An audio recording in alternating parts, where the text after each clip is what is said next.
Thank you, Meenakshi. Can I be heard? Am I muted or no? Yes, yes, we can hear you.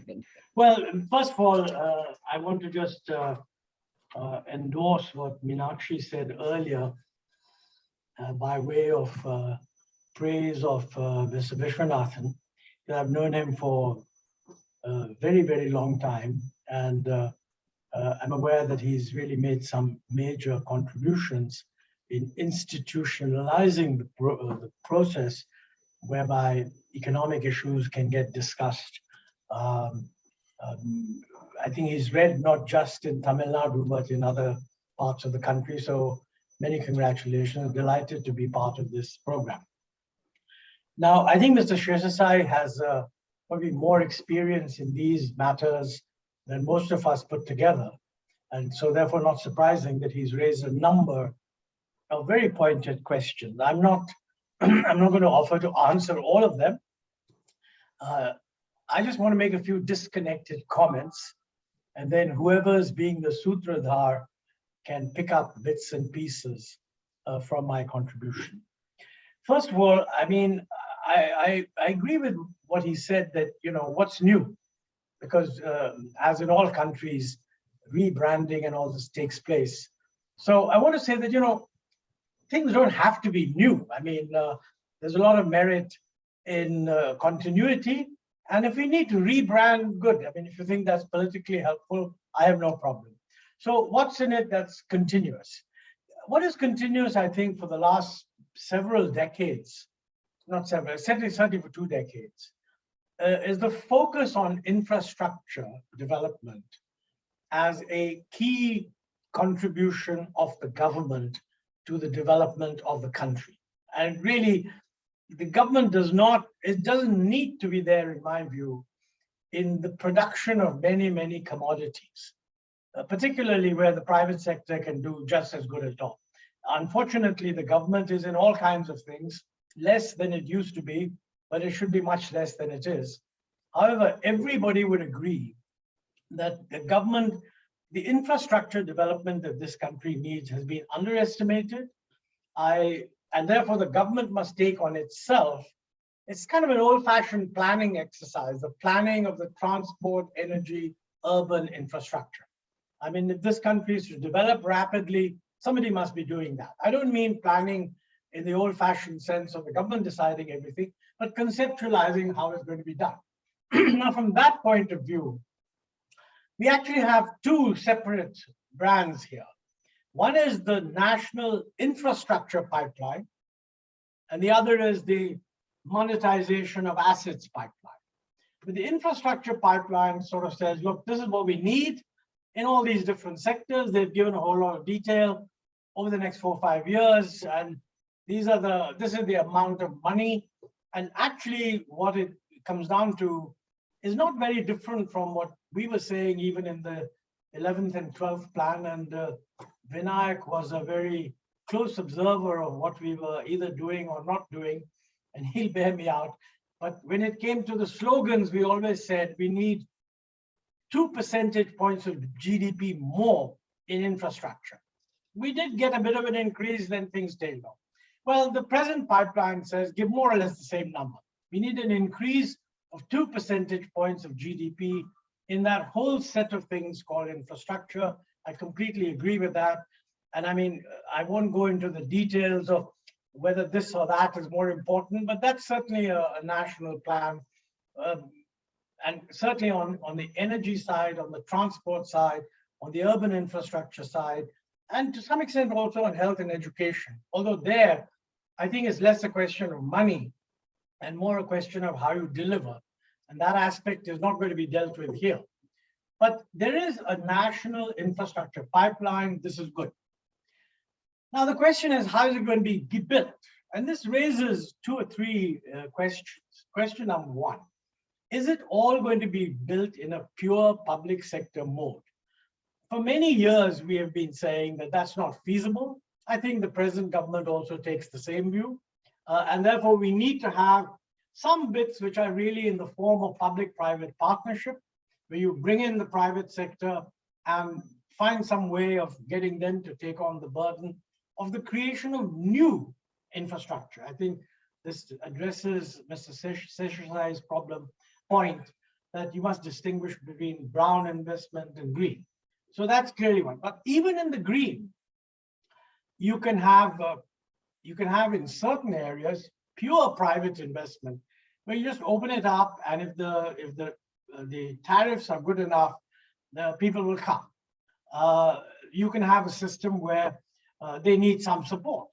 So, I mean, in the old days, we used to have some kind of, the government will provide 30% or some such thing of the capital cost from the government, and the rest is up to the private sector to mobilize. And of course, you can also have pure public sector provision. And I think for certain infrastructure, it will have to be pure public sector provision. For example, a lot of the health infrastructure needed in rural areas is not really going to come from the private sector. A little bit here and there, you may get some private investment, but by and large, it'll have to be built by the public sector. And certainly roads, rural areas, remote areas, those are not areas where you're going to get private sector. But a very large part of the infrastructure requirements of growth can now come from people who perceive that there is a tariff structure in which they can make money. And by the way, getting people used to the fact that you have to pay tolls for roads was a very, very major improvement over the last 2 or 3 decades. Now, of course, it's become much better because you don't even pay. You just have a little smart card on your car and just go through. But you know, the first time I remember, and Vinayak will also remember this, that when people sort of said, look, who pays for traveling on roads? It's your job to build roads.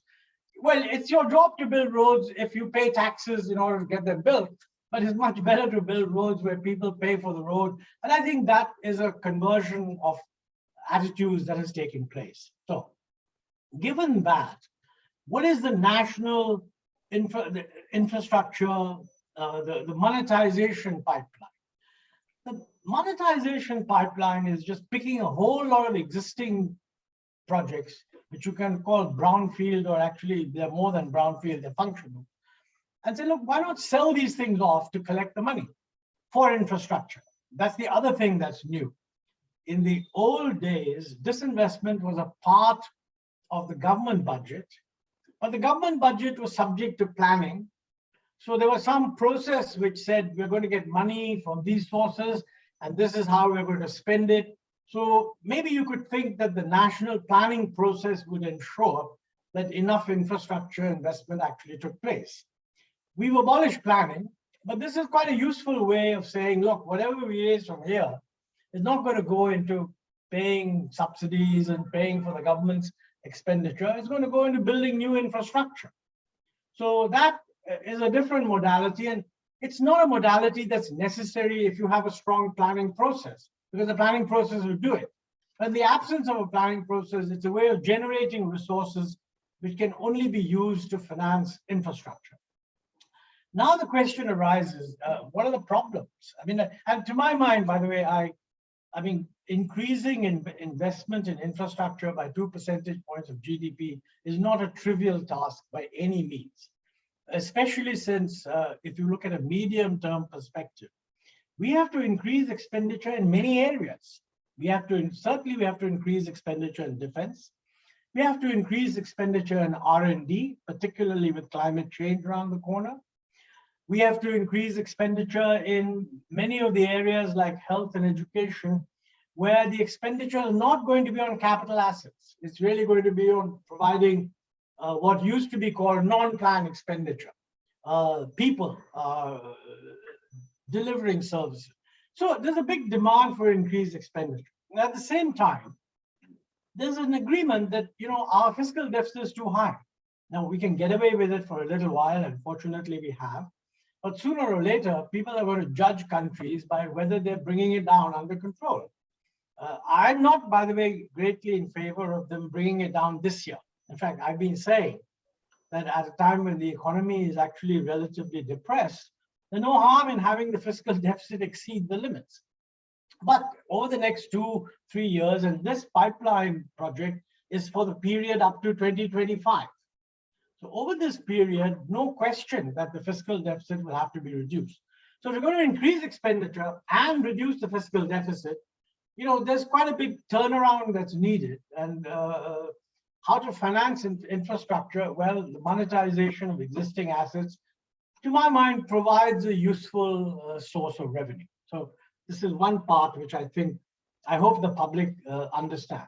A lot of people criticize by saying that this is just selling the family silver.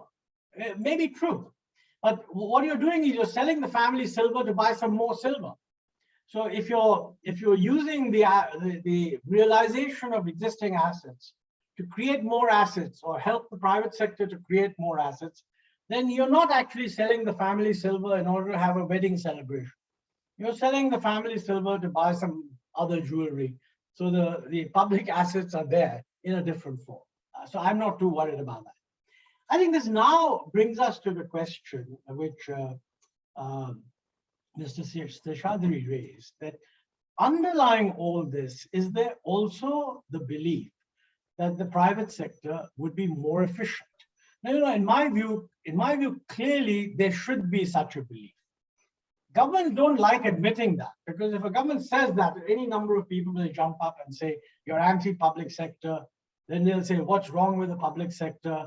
The human resources in the public sector are first class, which, by the way, I agree with. I mean, if you were opening a bank today or a steel mill or something, probably your best source of resources would be from the existing public sector operations, which have got a lot of skilled resources. The problem in the public sector is the totality of the governance structure just does not lend itself to efficiency. Now, this is a subject for a completely separate seminar, so I'm not going to go into that, but I happen to think that's true. It may not be true in every case, and a lot has depended in the past on the personal relationship between the head of the organization and the political support that he got. I mean, Krishnamurti, for example, was a hugely successful public sector manager, but he had political backing from the Prime Minister's office at the time, both Indira Gandhi and Rajiv Gandhi. So he could literally ignore the industry minister. And in his own autobiography, he says so. When Maruti was being set up, if he had succumbed to what the then industry minister wanted, we would not have had Maruti. We'd have had some lousy second-rate European car, and we would not have had an automobile revolution. So I'm not saying that the public sector doesn't have skilled people, but I think our governance system makes it the exception that such people are actually allowed to manage. So this is a subject for a different seminar. Many of your readers will say this reflects a bias on my part. I don't think it reflects a bias. It reflects a careful judgment. Now, I may be wrong, but I'm not mechanically saying the public sector. I wouldn't say, for example, that the private sector is best in everything. And certainly, for example, in health, there are real issues there where the private sector can get driven into a different direction, where maybe that's one area where we should not vacate entirely to the private sector. We need some standard setting by having some first-class public sector hospitals also in place.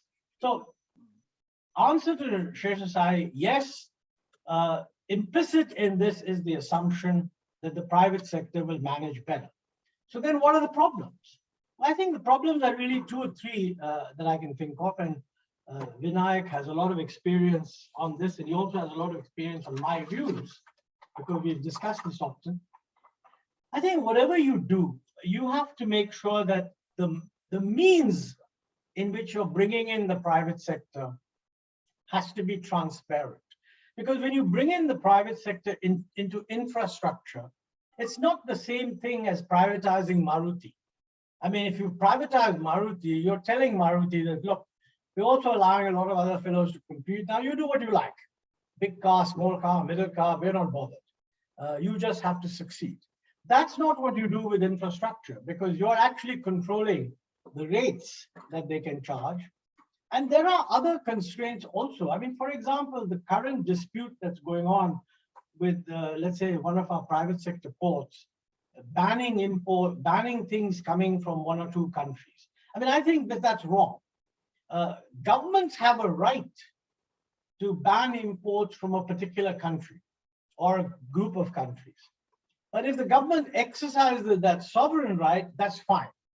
But I think if you have a port, I don't think the port authorities should be able to deny ships coming from a particular country. Now, that's an issue which we can have a discussion on. But you need to be very clear, what are the rules on which you're being allowed to operate this particular enterprise? That's one. The second is that, within that, there has to be competitive bidding. Now, this will run into all the usual problems about, cronyism and this and that. You gave it away to your friends kind of thing. Now, the truth is that if you have transparent systems of bidding and genuine competitive bidding, then you are actually giving it to the person who paid the most. You can add something to that by having a reasonable minimum bid. So you don't give away something for 2 rupees. But once that is done, then there should be an understanding that there won't be a subsequent complaint that cronyism has operated. Otherwise, the whole thing won't work. And I think it's possible to do that. The third problem with this, and this is a real tough one, and it applies to all private sector in infrastructure. When you hand over an infrastructure facility to someone, you hand it over on certain terms that are laid out and specified. And this was the problem we ran into in UPA 1 and also in UPA 2.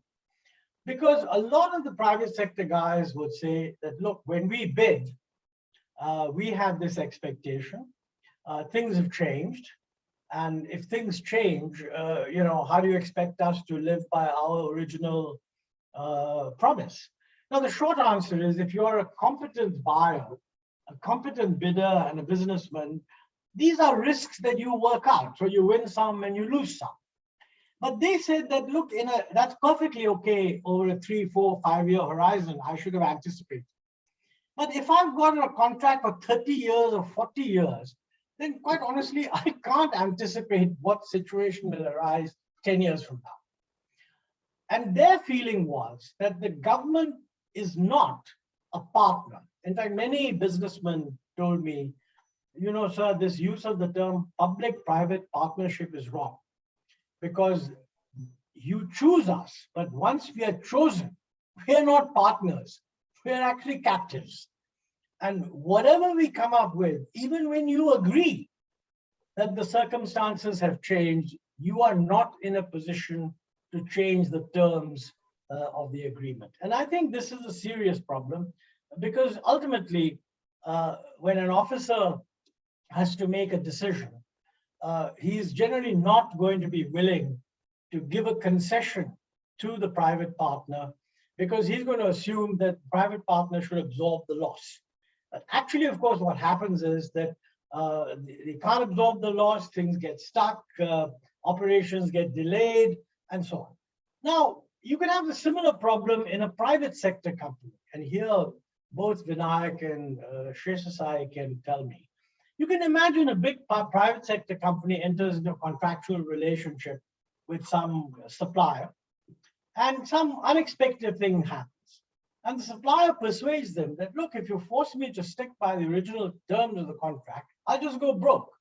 And you lose your supply chain, you'll have to find another supplier. Isn't it reasonable for you to change? And my guess is that in the private sector, they're willing to take that decision. In the public sector, you're not. And it's not the fault of the officer, because the officer will be held responsible. How come you helped this guy? And the implicit assumption is that if you had not conceded, they would have delivered, which of course is not the case. Now, to be honest with you, I don't know how to solve this problem. When I was in government, we recognized this. We said we must find ways of doing it. The government usually says we'll set up a committee in the same ministry, but that doesn't actually help. Maybe it has to be something outside the ministry. Maybe it has to be in the Prime Minister's office, whatever.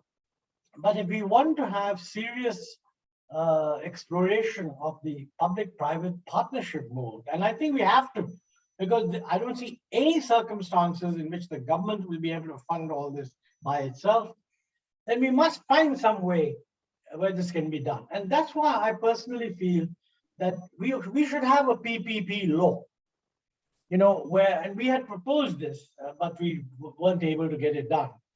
We should have a PPP law so that all public-private partnerships come under the framework of the law, and then whatever is done is guided by the terms of the law. See, otherwise, you're being guided by general financial rules, and that's a disaster. No government servant will depart from the written word. But if you enshrine in a new public-private partnership law how you're going to handle these things, you will create a lot more willingness to be flexible. Well, I mean, I could go on and on, but I'm not going to do that. Thank you for inviting me, and I look forward to hearing other people's comments. Thank you.